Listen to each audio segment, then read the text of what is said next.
ఇగో ఇయ్యాల తీయని రసగుల్లాలు ఇంట్లోనే ఎట్లా చేసుకోవాలో చూద్దాం రండి. ఫస్ట్ గిన్నెలో పాలు పోసి పొయ్యి మీద పెట్టి మంచిగా మసలనియాలి. గరిటెతోని గట్లనే తిప్పుతూ ఉండాలి. ఇప్పుడు ఒక చిన్న గిన్నెలో కొంచెం వెనిగర్ వేసి అందులో కొన్ని నీళ్లు పోసి పక్కన పెట్టుకోరి. మసిలే పాలల్లో ఈ వెనిగర్ నీళ్లను మెల్లగా ఒక చెంచా వేస్తూ ఉంటే పాలు ఇగో ఇట్లా విరిగిపోతాయి.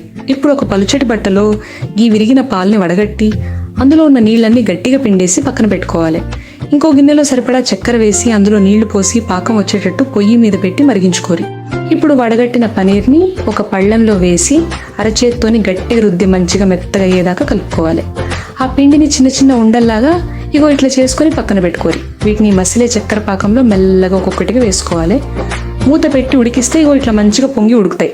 ఆఖరికి వీటిని ఒక కుండలో వేసి మీద కొంచెం కుంకుమ పువ్వు చల్లుకుంటే మెత్తటి రసగుల్లాలు రెడీ. చూసారు కదా ఎంత బాగున్నాయో. ఈ వీడియో నచ్చితే లైక్ కొట్టి ఇట్లనే మన ఛానల్ని సబ్స్క్రైబ్ చేసుకోరి.